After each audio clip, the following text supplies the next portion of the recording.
할렐루야. 오늘 수요예배 가운데 나오신 성도님들에게 큰 은혜가 있기를 소망합니다. 유럽의 어느 마을에 줄이 없는 종탑이 있었다고 합니다. 이 종탑에는 한 가지 전설이 있었는데, 그거는 성탄절에 하나님의 마음을 기쁘게 하는 선물을 드리면 이 종이 알아서 울릴 것이다 라고 하는 전설 같은 이야기가 있었다고 합니다.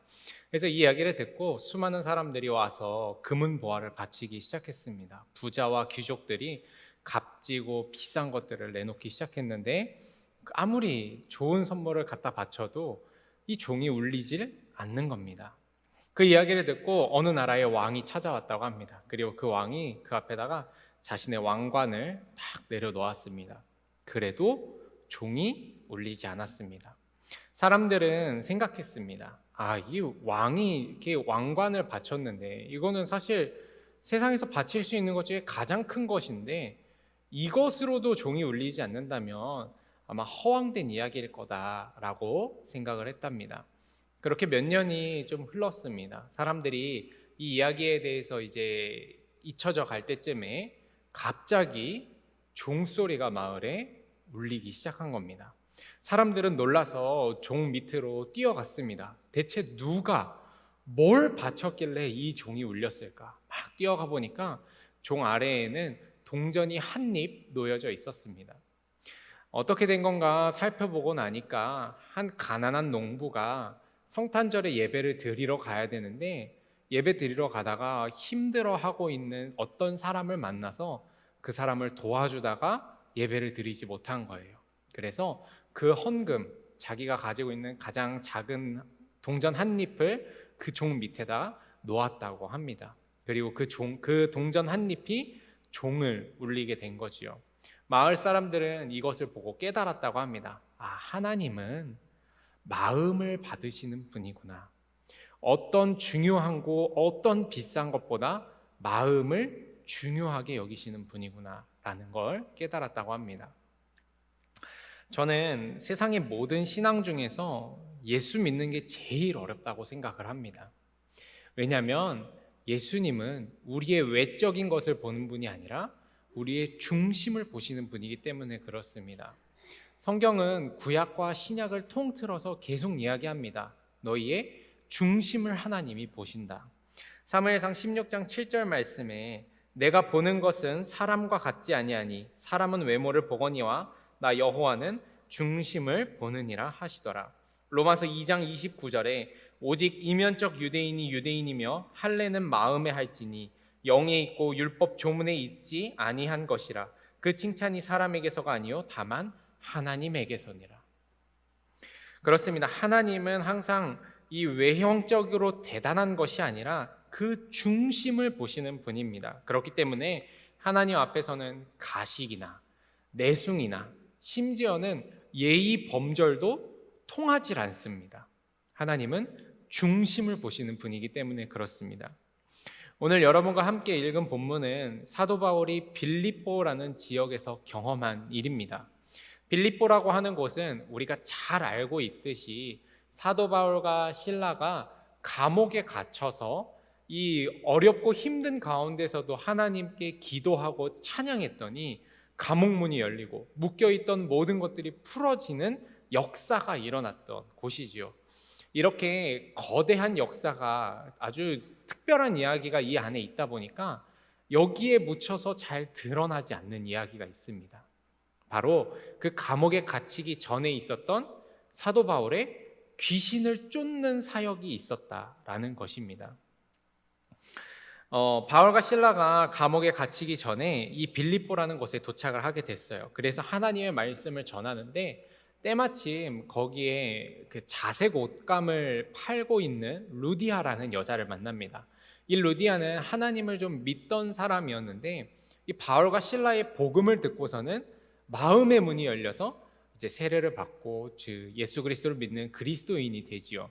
이 바울과 실라가 빌립보라는 곳에서 거둔 첫 번째 열매였습니다. 얼마나 기뻤을까요? 여러분, 전도했는데 열매가 있으면 얼마나 기쁩니까? 내가 이 말씀 듣고 싶었어요. 저 내일부터 교회 나갈래요. 이러면 얼마나 이 맛이 나지 않습니까? 바울과 실라도 그랬던 것 같습니다. 그래서 열심히 복음을 전하다가 기도할 때가 되어서 기도하러 성전에 올라가고 있었습니다. 이렇게 가던 중에 한 여자를 만나는데 그 여자는 점치는 귀신 들린 여종이었습니다. 아마 이 여종은 굉장히 유명했던 것 같습니다. 왜냐하면 돈을 많이 벌었기 때문입니다.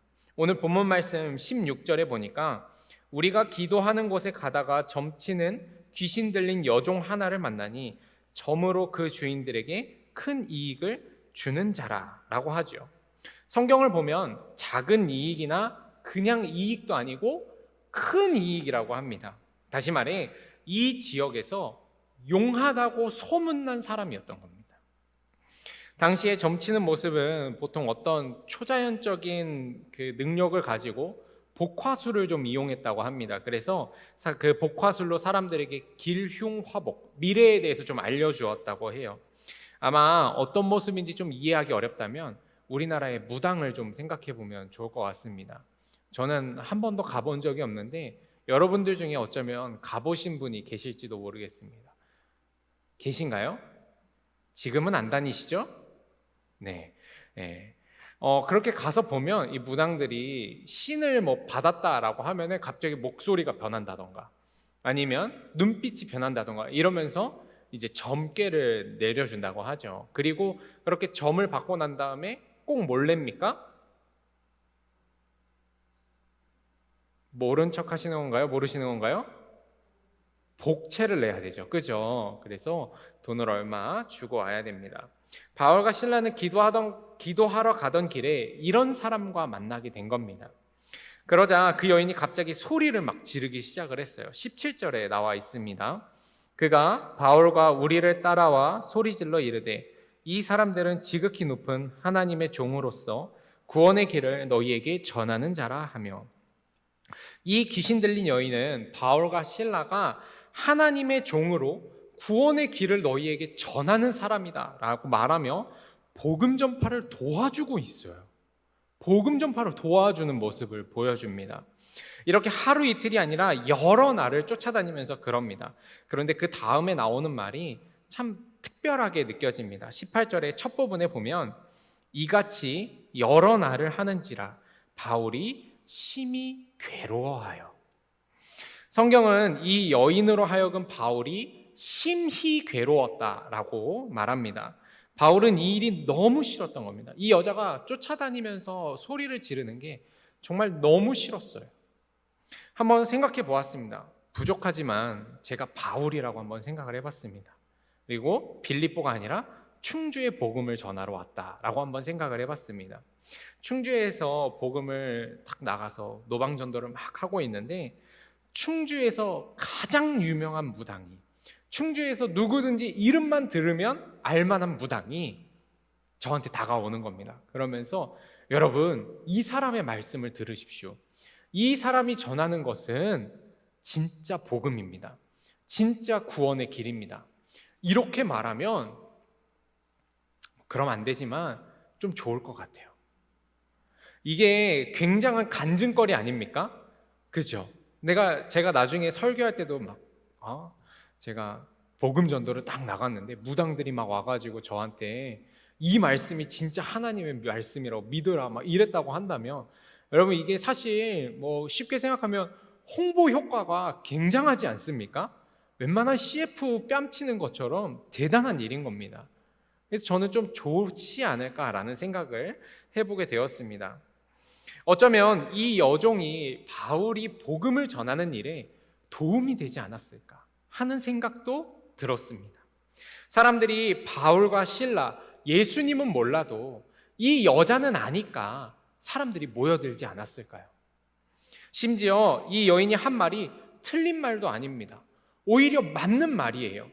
이 사람은 하나님의 종으로서 구원의 길을 너희에게 전하는 사람이다. 맞는 말이잖아요. 그러니까 바울이 왜 괴로웠는지가 좀 이해되지가 않았습니다. 그렇다면 괴로울 이유가 없는데 대체 바울은 왜 괴로웠을까? 말씀을 계속해서 묵상하는 가운데 깨닫게 된 것이 있습니다. 그것은 바울이 심히 괴로운 이유, 그것은 이 여인의 중심에 하나님이 아니라 귀신이 있었기 때문이다. 16절을 다시 한번 읽어보겠습니다. 오늘 말씀의 중심 구절입니다. 우리 함께 읽어보겠습니다. 시작. 우리가 기도하는 곳에 가다가 점치는 귀신 들린 여종 하나를 만나니 점으로 그 주인들에게 큰 이익을 주는 자라. 여러분, 이 여인은 어떤 여인입니까? 귀신 들린 여종입니다. 그 귀신으로 점을 쳐서 돈을 버는 여자입니다. 다시 말하면 이 여인의 중심에는 무엇이 있었는가? 귀신이 있다라고 하는 사실입니다. 말씀을 시작하면서 여러분과 나누었습니다. 하나님은 우리의 외형이 아니라 중심을 보시는 분이다. 그렇습니다. 하나님은 우리에 대해 판단하실 때 우리의 중심, 우리의 마음, 우리의 생각, 우리의 의도, 우리의 영을 판단하시는 분이라는 사실입니다. 그래서 우리 마음에 하나님을 사랑하는 마음이나 하나님을 경외하는 마음이 없다면 아무리 옳은 소리를 하고 아무리 경건한 행위를 해도 하나님은 기뻐하지 않으십니다. 사도 바울의 마음이 괴로운 이유가 여기에 있습니다. 이 여인이 아무리 맞는 말을 해도, 아무리 대단한 일을 해도 결국에 이 여인은 귀신 들린 여자였다라는 거예요. 그 귀신이 이 여인에게서 떠나가지 않으면 그 입에서 나오는 말은 아무리 복음적이고 은혜로운 말이라 하더라도 하나님의 마음을 괴롭게 하는 일인 것입니다. 하나님의 복음을 막는 일을 하게 되는 겁니다. 중심입니다. 중심에 문제가 있으면 아무리 맞는 소리도 은혜를 끼치는 소리라 해도 하나님의 마음을 괴롭게 하는 겁니다. 사도 바울은요, 하나님의 시선으로 이 여인을 보았습니다. 그래서 마음이 심히 괴로운 것입니다. 사랑하는 성도 여러분, 이 말씀을 우리에게 적용하면 어떻게 됩니까? 우리는 은혜로운 말을 합니다. 우리는 주님을 위해서 수많은 일을 한다고 합니다.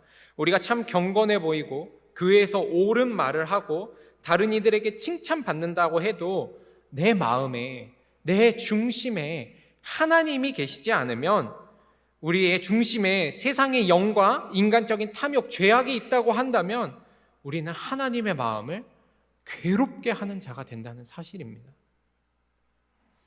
사실 여러분, 이 이야기 굉장히 기본적인 이야기죠. 신앙생활 하면서 이 이야기 안 들어보신 분들이 계십니까? 교회 1년만 다녀도 이 이야기는 한 10번 정도는 들을 수 있는 이야기입니다. 아주 기초적인 이야기입니다. 그런데 여러분, 그거 아십니까? 사람이요, 기초 때문에 무너지는 거예요. 기본에서 실수하니까 무너지는 겁니다. 여러분, 우리 학생들이 수학 문제 풀 때 공식이 틀려서? 아닙니다. 수학 문제 풀 때 왜 틀리냐면요, 중간에 덧셈 잘못해서, 중간에 뺄셈 잘못해서 틀립니다. 여러분, 덧셈 뺄셈 다 하는 거잖아요. 초등학생만 지나면 덧셈 뺄셈 다 하는 겁니다. 그런데 너무 거기서 쉽게 생각하니까 거기서 틀려서 정답까지 가질 못하는 겁니다. 마찬가지입니다. 여러분, 이 기본, 내 중심에 하나님이 있어야 된다라고 하는 기본, 고민하고 생각하고 묵상하는 성도님 계십니까? 여러분들 무슨 말을 할 때, 아니면 교회에서 무슨 사역을 할 때 어떻게 할까? 무엇을 할까? 누구랑 할까? 이거는 정말 많이 고민하실 거예요. 그런데 과연 내가 이 일을 하는 것이 내 마음의 중심에 하나님이 계신가? 내 마음 가운데 이 사역을 하면서 하나님이 계셔서 이 사역이 하나님께 기쁨이 될까? 고민하시는 분 계십니까? 고린도후서에서 사도 바울은 이렇게 말합니다. 고린도후서 13장 5절에 너희는 믿음 안에 있는가 너희 자신을 시험하고 너희 자신을 확증하라. 그리스도 예수께서 너희 안에 계신 줄을 너희가 스스로 알지 못하느냐. 그렇지 않으면 너희는 버림받은 자니라. 여러분, 너무 두려운 일 아닙니까? 저는 특별히 말씀을 묵상하고 준비하면서 굉장히 두려운 마음이 들었습니다. 여러분, 저는 부족한 사람이지만 하나님의 은혜로 말씀의 단에 서는 영광을 누리게 되었습니다. 제가 이 자리에 서서요, 옳은 소리를 하고 은혜로운 소리를 정말 많이 합니다. 그런데 그런 생각이 들었어요. 만약에 내가 이 자리에 서서 은혜로운 말을 하는데 내 중심에 하나님이 계시지 않는다면 내가 이 자리에 서 있는 것 자체가 하나님에게 괴롭게 하는 일이 되지 않을까?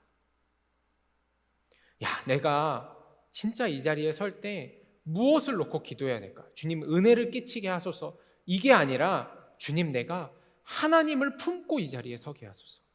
주님이 내 마음에 오셔서 주님과 함께 이 자리에 서게 하소서. 내가 제일 먼저 기도해야 될 거 이거 아닐까? 저는 그런 생각을 하면서 말씀을 준비했습니다. 여러분들은 어떻습니까? 여러분의 중심에는 하나님이 계십니까? 아니면 세상의 영이 여러분 가운데 계십니까? 어떤 분들은 아마 나는 귀신 안 들렸는데 이렇게 생각하실 수도 있어요. 또는 나는 미래를 예지하거나 점치는 거 안 하는데, 나는 평생 한 번도 그런 데에 발을 디뎌본 적이 없는데, 이렇게 생각하실 수도 있을 겁니다. 그런데 여러분 잘 생각해 보십시오. 여기 16절에 귀신 들린 여종이 어떤 일을 했는지 보십시오. 16절에 보니까 점으로 그 주인들에게 큰 이익을 주는 자라고 합니다. 여러분, 이 여인이요, 점으로 이익을 본다고 했습니다. 다시 말하면 이 귀신 어떤 귀신이냐면 돈 귀신입니다. 탐욕의 귀신입니다. 인간을 높여주는 귀신입니다.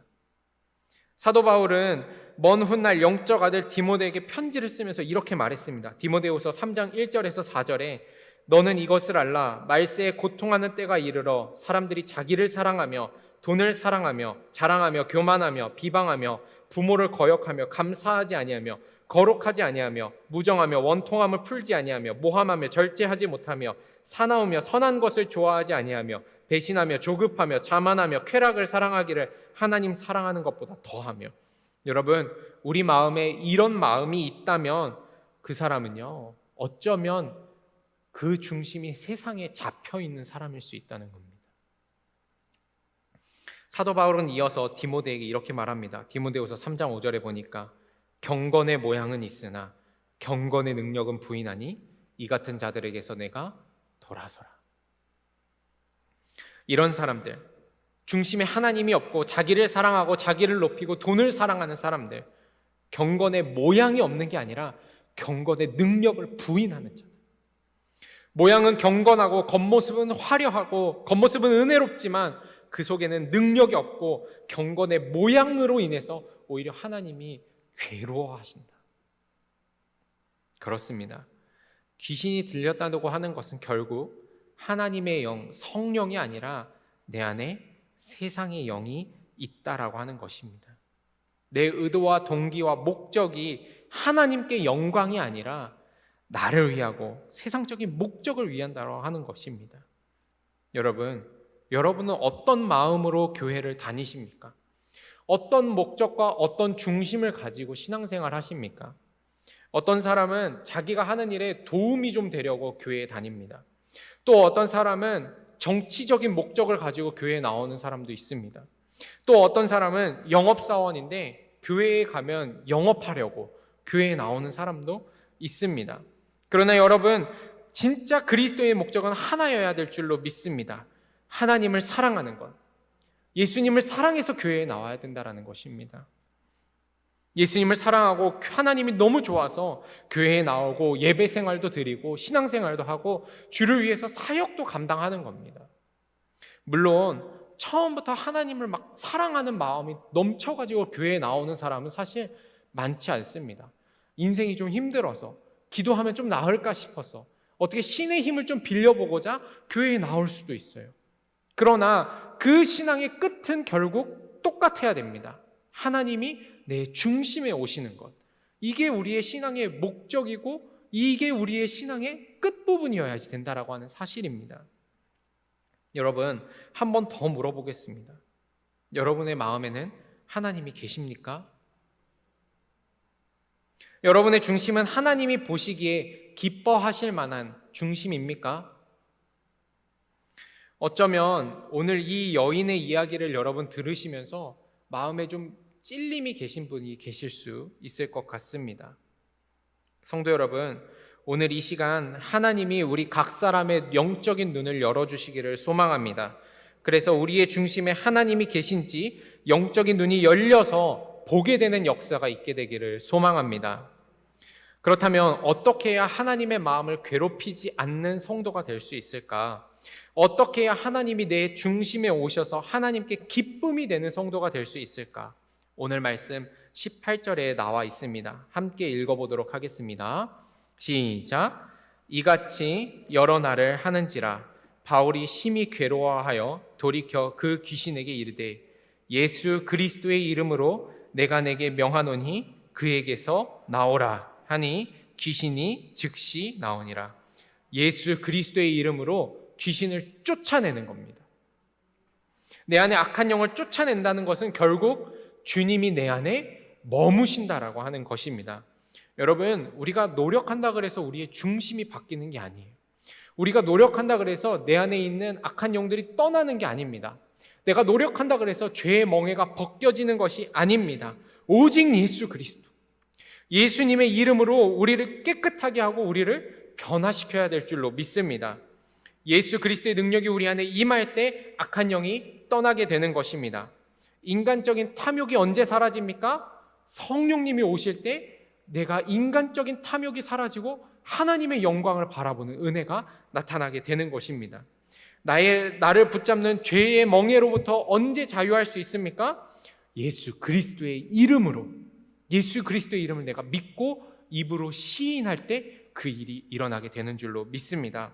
고린도후서 3장 17절 말씀에 주는 영이시니 주의 영이 계신 곳에는 자유가 있느니라.